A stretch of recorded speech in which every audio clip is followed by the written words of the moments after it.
Hello, beautiful listener. Today we step into one of G.K. Chesterton's most gothic and mysterious tales. Set against a backdrop of relentlessly relaxing rain, this is a story soaked in silence, where shadows speak louder than men, and every detail matters. So grab a cuppa, get yourself comfortable and get ready for The Honour of Israel Gow by G.K. Chesterton. A stormy evening of olive and silver was closing in as Father Brown, wrapped in a grey Scotch plaid, came to the end of a grey Scotch valley and beheld the strange castle of Glengyle. It stopped one end of the glen or hollow like a blind alley, and it looked like the end of the world, rising in steep roofs and spires of sea-green slate in the manner of the old French-Scotch chateau.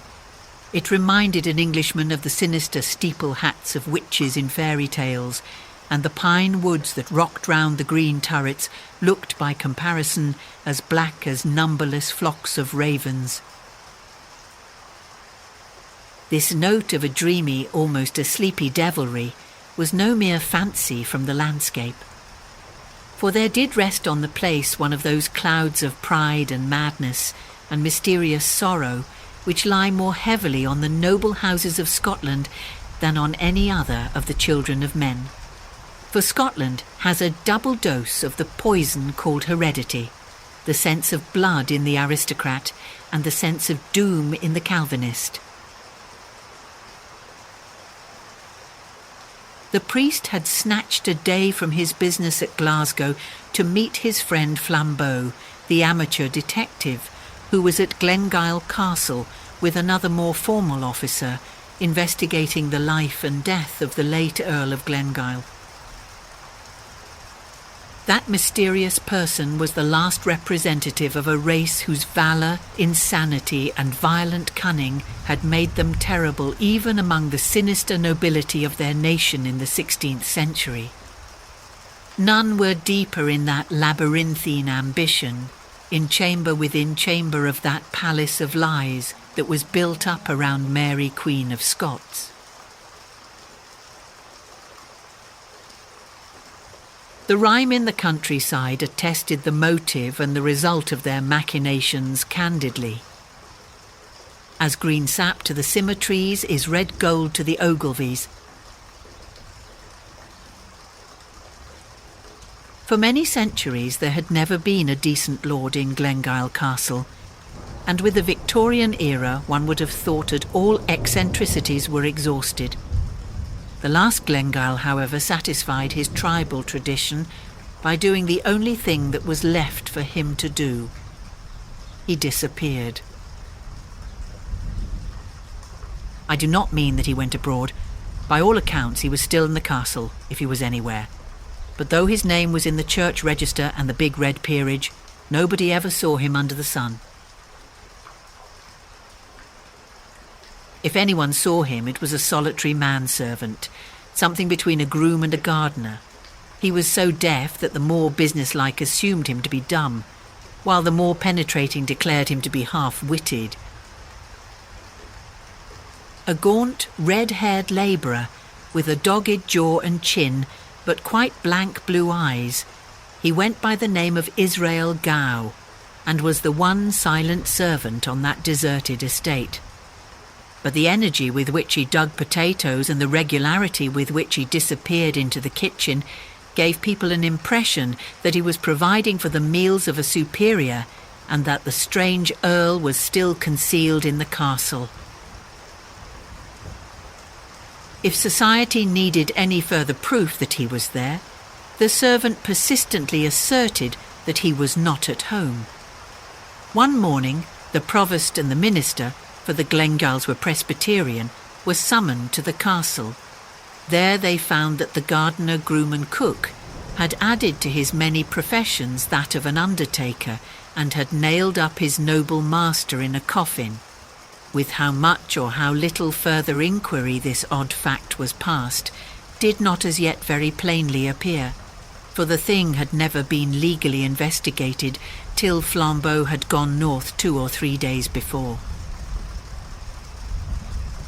By then the body of Lord Glengyle, if it was the body, had lain for some time in the little churchyard on the hill. As Father Brown passed through the dim garden and came under the shadow of the chateau, the clouds were thick and the whole air damp and thundery. Against the last stripe of the green-gold sunset, he saw a black human silhouette, a man in a chimney-pot hat with a big spade over his shoulder. The combination was queerly suggestive of a sexton, but when Brown remembered the deaf servant who dug potatoes, he thought it natural enough. He knew something of the Scotch peasant. He knew the respectability which might well feel it necessary to wear blacks for an official inquiry. He knew also the economy that would not lose an hour's digging for that. Even the man's start and suspicious stare as the priest went by were consonant enough with the vigilance and jealousy of such a type. The great door was opened by Flambeau himself, who had with him a lean man with iron grey hair and papers in his hand, Inspector Craven from Scotland Yard. The entrance hall was mostly stripped and empty, but the pale, sneering faces of one or two of the wicked Ogilvies looked down out of black periwigs and blackening canvas.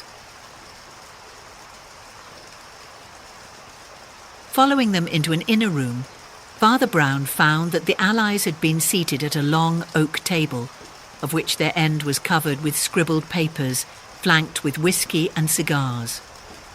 Through the whole of its remaining length, it was occupied by detached objects arranged at intervals, objects about as inexplicable as any objects could be.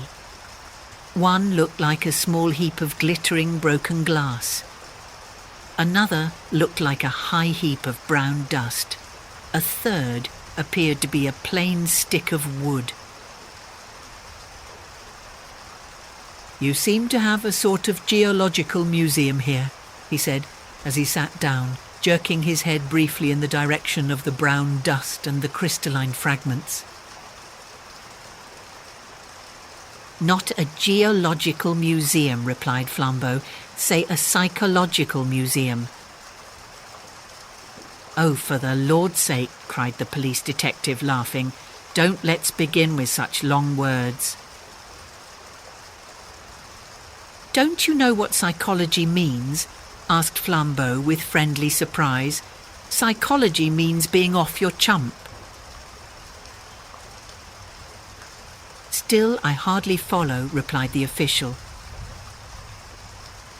"Well," said Flambeau with decision, "I mean that we've only found out one thing about Lord Glengyle.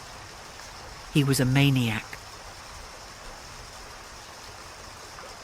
The black silhouette of Gow with his top hat and spade passed the window, dimly outlined against the darkening sky.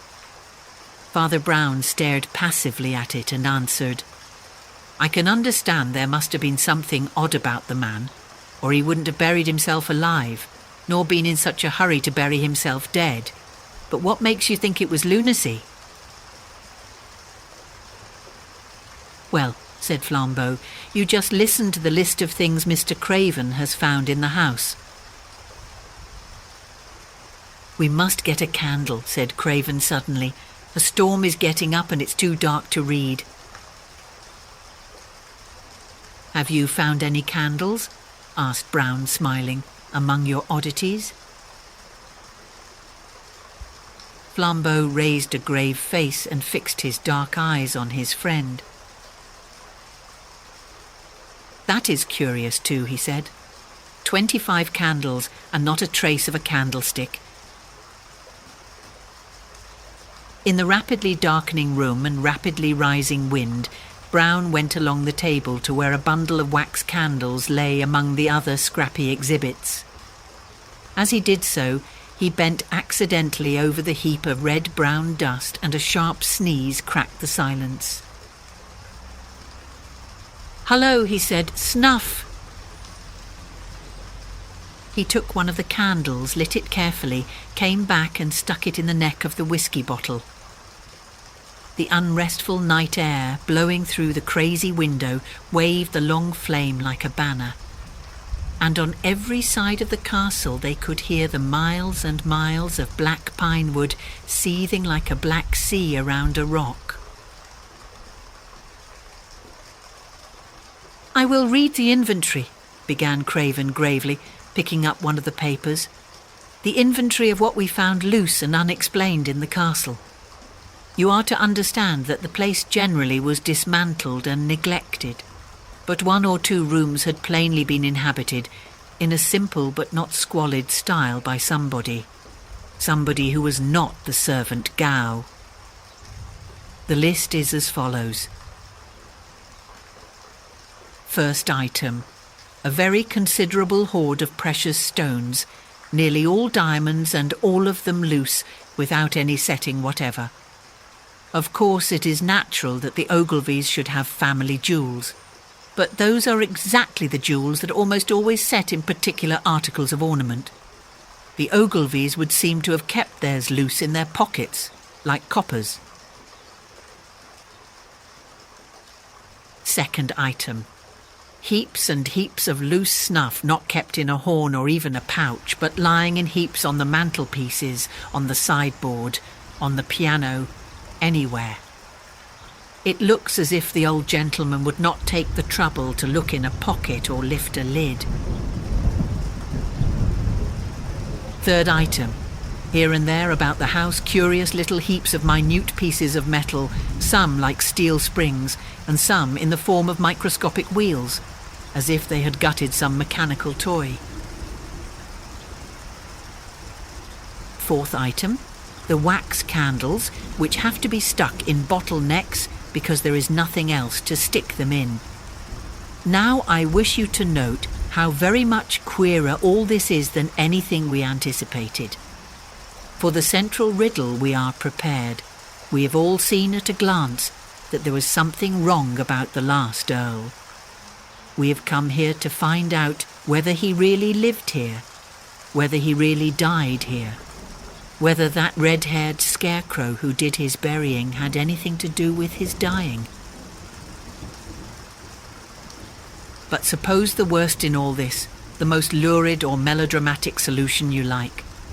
Suppose the servant really killed the master, or suppose the master isn't really dead, or suppose the master is dressed up as the servant, or suppose the servant is buried for the master. Invent what Wilkie Collins tragedy you like, and you still have not explained a candle without a candlestick, or why an elderly gentleman of good family should habitually spill snuff on the piano. The core of the tale we could imagine. It is the fringes that are mysterious. By no stretch of fancy can the human mind connect together snuff and diamonds and wax and loose clockwork. "I think I see the connection," said the priest. "This Glengiel was mad against the French Revolution. He was an enthusiast for the Ancien Regime and was trying to reenact literally the family life of the last Bourbons. He had snuff because it was the 18th century luxury, wax candles because they were the 18th century lighting. The mechanical bits of iron represent the locksmith hobby of Louis XVI. The diamonds are for the diamond necklace of Marie Antoinette." Both the other men were staring at him with round eyes. "What a perfectly extraordinary notion!" cried Flambeau. "Do you really think that is the truth?" "I am perfectly sure it isn't," answered Father Brown. "Only you said that nobody could connect snuff and diamonds and clockwork and candles. I give you that connection offhand. The real truth, I am very sure, lies deeper." He paused a moment and listened to the wailing of the wind in the turrets. Then he said, "The late Earl of Glengyle was a thief. He lived a second and darker life as a desperate housebreaker. He did not have any candlesticks because he only used these candles cut short in the little lantern he carried. The snuff he employed as the fiercest French criminals have used pepper, to fling it suddenly in dense masses in the face of a captor or pursuer. But the final proof is in the curious coincidence of the diamonds and the small steel wheels. Surely that makes everything plain to you. Diamonds and small steel wheels are the only two instruments with which you can cut out a pane of glass. The bough of a broken pine tree lashed heavily in the blast against the window pane behind them, as if in parody of a burglar, but they did not turn round. Their eyes were fastened on Father Brown. Diamonds and small wheels, repeated Craven, ruminating. Is that all that makes you think it the true explanation? I don't think it the true explanation, replied the priest placidly. But you said that nobody could connect the four things. The true tale, of course, is something much more humdrum. Glengyle had found, or thought he had found, precious stones on his estate. Somebody had bamboozled him with those loose brilliants, saying they were found in the castle caverns. The little wheels are some diamond-cutting affair. He had to do the thing very roughly and in a small way, with the help of a few shepherds or rude fellows on these hills. Snuff is the one great luxury of such Scotch shepherds. It's the one thing with which you can bribe them. They didn't have candlesticks because they didn't want them. They held the candles in their hands when they explored the caves. Is that all? Asked Flambeau after a long pause. Have we got to the dull truth at last? Oh no, said Father Brown. As the wind died in the most distant pine woods with a long hoot as of mockery, Father Brown, with an utterly impassive face, went on. I only suggested that because you said one could not plausibly connect snuff with clockwork or candles with bright stones. 10 false philosophies will fit the universe, 10 false theories will fit Glengyle Castle, but we want the real explanation of the castle and the universe. But are there no other exhibits? Craven laughed, and Flambeau rose, smiling to his feet, and strolled down the long table.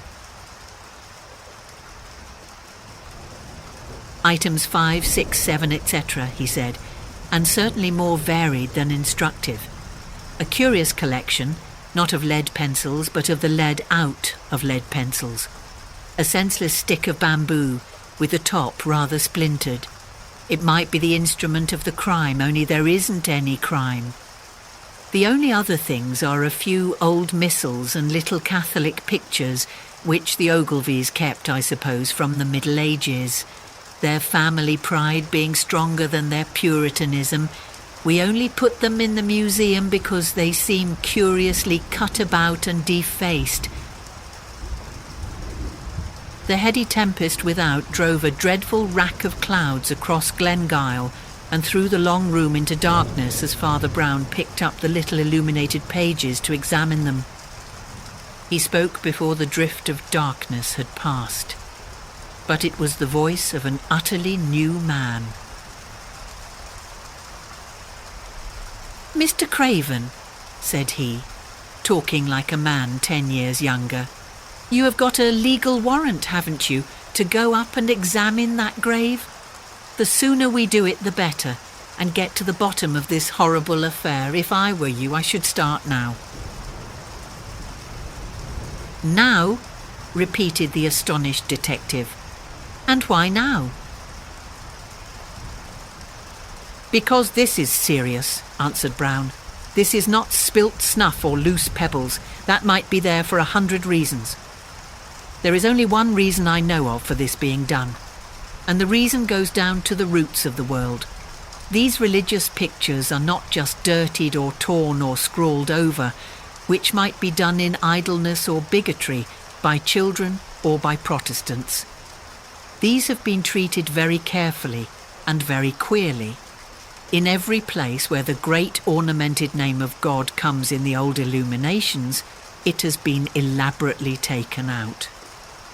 The only other thing that has been removed is the halo round the head of the child Jesus. Therefore, I say, let us get our warrant and our spade and our hatchet, and go up and break open that coffin." "What do you mean?" demanded the London officer. "I mean," answered the little priest, and his voice seemed to rise slightly in the roar of the gale, "I mean that the great devil of the universe may be sitting on the top tower of this castle at this moment, as big as 100 elephants and roaring like the apocalypse. There is black magic somewhere at the bottom of this." "Black magic," repeated Flambeau in a low voice, for he was too enlightened a man not to know of such things. "But what can these other things mean?" "Oh, something damnable, I suppose," replied Brown impatiently. "How should I know? How can I guess all their mazes down below? Perhaps you can make a torture out of snuff and bamboo. Perhaps lunatics lust after wax and steel filings. Perhaps there is a maddening drug made of lead pencils. Our shortest cut to the mystery is up the hill to the grave." His comrades hardly knew that they had obeyed and followed him till a blast of the night wind nearly flung them on their faces in the garden. Nevertheless, they had obeyed him like automata, for Craven found a hatchet in his hand and the warrant in his pocket. Flambeau was carrying the heavy spade of the strange gardener. Father Brown was carrying the little gilt book from which had been torn the name of God. The path up the hill to the churchyard was crooked but short. Only under that stress of wind it seemed laborious and long. Far as the eye could see, farther and farther as they mounted the slope, were seas beyond seas of pines, now all aslope one way under the wind, and that universal gesture seemed as vain as it was vast, as vain as if that wind were whistling about some unpeopled and purposeless planet. Through all that infinite growth of grey-blue forests sang, shrill and high, that ancient sorrow that is in the heart of all heathen things. One could fancy that the voices from the underworld of unfathomable foliage were cries of the lost and wandering pagan gods, gods who had gone roaming in that irrational forest, and who will never find their way back to heaven. "You see," said Father Brown in low but easy tone, "Scotch people before Scotland existed were a curious lot. In fact, they're a curious lot still. But in the prehistoric times I fancy they really worshipped demons. That," he added genially, "is why they jumped at the Puritan theology." "My friend," said Flambeau, turning in a kind of fury, "what does all that snuff mean?" "My friend," replied Brown with equal seriousness, "there is one mark of all genuine religions: materialism. Now, devil worship is a perfectly genuine religion." They had come up on the grassy scalp of the hill, one of the few bald spots that stood clear of the crashing and roaring pine forest. A mean enclosure, partly timber and partly wire, rattled in the tempest to tell them the border of the graveyard.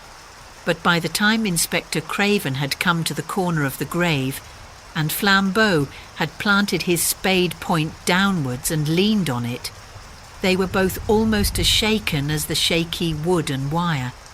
At the foot of the grave grew great tall thistles, grey and silver in their decay. Once or twice, when a ball of thistledown broke under the breeze and flew past him, Craven jumped slightly, as if it had been an arrow. Flambeau drove the blade of his spade through the whistling grass into the wet clay below. Then he seemed to stop and lean on it as on a staff. "Go on," said the priest very gently. "We are only trying to find the truth. What are you afraid of?" "I am afraid of finding it," said Flambeau. The London detective spoke suddenly in a high crowing voice that was meant to be conversational and cheery. "I wonder why he really did hide himself like that. Something nasty, I suppose. Was he a leper?" "Something worse than that," said Flambeau. "And what do you imagine," asked the other, "would be worse than a leper?" "I don't imagine it," said Flambeau. He dug for some dreadful minutes in silence, and then said in a choked voice, "I'm afraid of his not being the right shape." "Nor was that piece of paper, you know," said Father Brown quietly. "And we survived even that piece of paper." Flambeau dug on with a blind energy, but the tempest had shouldered away the choking grey clouds that clung to the hills like smoke and revealed grey fields of faint starlight before he cleared the shape of a rude timber coffin and somehow tipped it up upon the turf. Craven stepped forward with his axe. A thistletop touched him and he flinched. Then he took a firmer stride and hacked and wrenched with an energy like Flambeau's till the lid was torn off, and all that was there lay glimmering in the grey starlight. "Bones," said Craven, and then he added, "But it is a man," as if that were something unexpected. "Is he?" asked Flambeau in a voice that went oddly up and down. "Is he all right?" "Seems so," said the officer huskily, bending over the obscure and decaying skeleton in the box. "Wait a minute." A vast heave went over Flambeau's huge figure. "And now I come to think of it," he cried, "why in the name of madness shouldn't he be all right? What is it gets hold of a man on these cursed cold mountains? I think it's the black, brainless repetition, all these forests, and over all an ancient horror of unconsciousness. It's like the dream of an atheist. Pine trees and more pine trees and millions more pine trees." "God," cried the man by the coffin, "but he hasn't got a head." While the others stood rigid, the priest for the first time showed a leap of startled concern. "No head," he repeated. "No head?" as if he had almost expected some other deficiency. Half-witted visions of a headless baby born to Glengyle, of a headless youth hiding himself in the castle, of a headless man pacing those ancient halls or that gorgeous garden, passed in panorama through their minds. But even in that stiffened instant, the tale took no root in them and seemed to have no reason in it. They stood listening to the loud woods and the shrieking sky quite foolishly, like exhausted animals. Thought seemed to be something enormous that had suddenly slipped out of their grasp. "There are 3 headless men," said Father Brown, "standing round this open grave." The pale detective from London opened his mouth to speak and left it open like a yokel, while a long scream of wind tore the sky. Then he looked at the axe in his hands as if it did not belong to him and dropped it. "Father," said Flambeau in that infantile and heavy voice he used very seldom, "what are we to do?" His friend's reply came with the pent promptitude of a gun going off. "Sleep," cried Father Brown. "Sleep. We have come to the end of the ways. Do you know what sleep is? Do you know that every man who sleeps believes in God? It is a sacrament, for it is an act of faith and it is of food. And we need a sacrament, if only a natural one. Something has fallen on us that falls very seldom on men. perhaps the worst thing that can fall on them. Craven's parted lips came together to say, "What do you mean?" The priest had turned his face to the castle as he answered, "We have found the truth, and the truth makes no sense." He went down the path in front of them with a plunging and reckless step very rare with him, and when they reached the castle again, he threw himself upon sleep with the simplicity of a dog.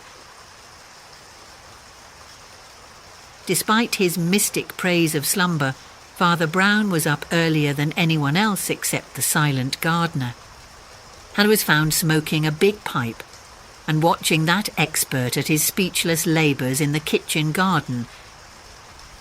Towards daybreak, the rocking storm had ended in roaring rains, and the day came with a curious freshness. The gardener seemed even to have been conversing, but at sight of the detectives he planted his spade sullenly in a bed and, saying something about his breakfast, shifted along the lines of cabbages and shut himself in the kitchen. "He's a valuable man, that," said Father Brown. "He does the potatoes amazingly. Still," he added with a dispassionate charity, "he has his faults. Which of us hasn't? He doesn't dig this bank quite regularly. There, for instance," and he stamped suddenly on one spot, "I'm really very doubtful about that potato." "And why?" asked Craven, amused with the little man's hobby. "I'm doubtful about it," said the other, "because old Gow was doubtful about it himself. He put his spade in methodically in every place but just this. There must be a mighty fine potato just here." Flambeau pulled up the spade and impetuously drove it into the place. He turned up under a load of soil, something that did not look like a potato, but rather like a monstrous, over-domed mushroom. But it struck the spade with a cold click. It rolled over like a ball and grinned up at them. "The Earl of Glengyle," said Brown sadly, and looked down heavily at the skull. Then, after a momentary meditation, he plucked the spade from Flambeau and, saying, "We must hide it again," clamped the skull down in the earth. Then he leaned his little body and huge head on the great handle of the spade that stood up stiffly in the earth, and his eyes were empty and his forehead full of wrinkles. "If one could only conceive," he muttered, "the meaning of this last monstrosity." And leaning on the large spade handle, he buried his brows in his hands as men do in church. All the corners of the sky were brightening into blue and silver. The birds were chattering in the tiny garden trees, so loud it seemed as if the trees themselves were talking. But the three men were silent enough. "Well, I give it all up," said Flambeau at last boisterously. "My brain and this world don't fit each other, and there's an end of it. Snuff, spoilt prayer books, and the insides of musical boxes. What?" Brown threw up his bothered brow and rapped on the spade handle with an intolerance quite unusual with him. "Oh, tut, tut, tut, tut," he cried. "All that is as plain as a pikestaff. I understood the snuff and clockwork and so on when I first opened my eyes this morning, and since then I've had it out with old Gow, the gardener, who is neither so deaf nor so stupid as he pretends. There's nothing amiss about the loose items. I was wrong about the torn mass book too, there's no harm in that. But it's this last business. Desecrating graves and stealing dead men's heads. Surely there's harm in that. Surely there's black magic still in that. That doesn't fit into the quite simple story of the snuff and the candles." And striding about again, he smoked moodily. "My friend," said Flambeau with a grim humour, "you must be careful with me and remember I was once a criminal. The great advantage of that estate was that I always made up the story myself, and acted it as quick as I chose. This detective business of waiting about is too much for my French impatience. All my life, for good or evil, I have done things at the instant. I always fought duels the next morning. I always paid bills on the nail. I never even put off a visit to the dentist. Father Brown's pipe fell out of his mouth and broke into 3 pieces on the gravel path. He stood rolling his eyes, the exact picture of an idiot. "Lord, what a turnip I am," he kept saying. "Lord, what a turnip." Then, in a somewhat groggy kind of way, he began to laugh. "The dentist," he repeated, 6 hours in the spiritual abyss, and all because I never thought of the dentist. Such a simple, such a beautiful and peaceful thought. Friends, we have passed a night in hell. But now the sun is risen, the birds are singing, and the radiant form of the dentist consoles the world. "I will get some sense out of this," cried Flambeau, striding forward, "if I use the tortures of the Inquisition." Father Brown repressed what appeared to be a momentary disposition to dance on the now sunlit lawn, and cried quite piteously like a child, "Oh, let me be silly a little. You don't know how unhappy I have been, and now I know that there's been no deep sin in this business at all. Only a little lunacy, perhaps, and who minds that?" He spun round once more, then faced them with gravity. "This is not a story of crime," he said. "Rather, it is the story of a strange and crooked honesty. We are dealing with the one man on earth, perhaps, who has taken no more than his due. It is a study in the savage living logic that has been the religion of this race." That old local rhyme about the house of Glengyle. "As green sap to the symmetries is red gold to the Ogilvies," was literal as well as metaphorical. It did not merely mean that the Glengyles sought for wealth. It was also true that they literally gathered gold. They had a huge collection of ornaments and utensils in that metal. They were, in fact, misers whose mania took that turn. In the light of that fact, run through all the things we found in the castle. Diamonds without their gold rings, candles without their gold candlesticks, snuff without the gold snuff boxes, pencil leads without the gold pencil cases, a walking stick without its gold top, clockwork without the gold clocks, or rather watches. And, mad as it sounds, because the halos and the name of God in the old missals were of real gold, these also were taken away. The garden seemed to brighten, the grass to grow gayer in the strengthening sun as the crazy truth was told. Flambeau lit a cigarette as his friend went on. "Were taken away," continued Father Brown, "were taken away but not stolen. Thieves would never have left this mystery. Thieves would have taken the gold snuff boxes, snuff and all, the gold pencil cases, lead and all. We have to deal with a man with a peculiar conscience, but certainly a conscience. I found that mad moralist this morning in the kitchen garden yonder, and I heard the whole story." The late Archibald Ogilvy was the nearest approach to a good man ever born at Glengyle, but his bitter virtue took the turn of the misanthrope. He moped over the dishonesty of his ancestors, from which, somehow, he generalised a dishonesty of all men. More especially, he distrusted philanthropy or free giving, and he swore if he could find one man who took his exact rights, he should have all the gold of Glengyle. Having delivered this defiance to humanity, he shut himself up without the smallest expectation of its being answered. One day, however, a deaf and seemingly senseless lad from a distant village brought him a belated telegram, and Glengyle, in his acrid pleasantry, gave him a new farthing. At least he thought he had done so, but when he turned over his change, he found the new farthing still there and a sovereign gone. The accident offered him vistas of sneering speculation. Either way, the boy would show the greasy greed of the species. Either he would vanish, a thief stealing a coin, or he would sneak back with it virtuously, a snob seeking a reward. In the middle of that night, Lord Glengyle was knocked up out of his bed, for he lived alone, and forced to open the door to the deaf idiot.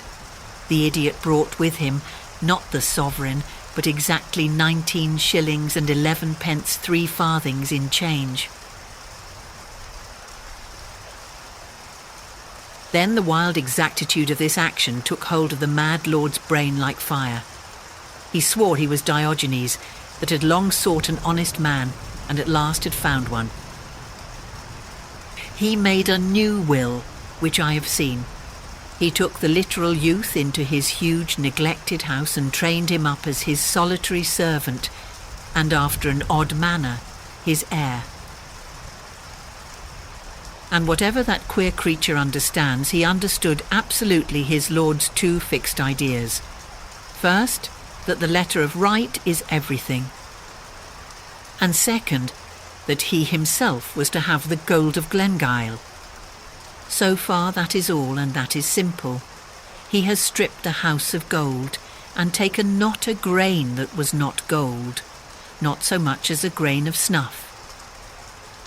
He lifted the gold leaf off an old illumination, fully satisfied that he left the rest unspoilt. All that I understood, but I could not understand this skull business. I was really uneasy about that human head buried among the potatoes. It distressed me, till Flambeau said the word. It will be all right. He will put the skull back in the grave when he has taken the gold out of the tooth. And indeed, when Flambeau crossed the hill that morning, he saw that strange being, the just miser, digging at the desecrated grave, the plaid round his throat thrashing out in the mountain wind, the sober top hat on his head.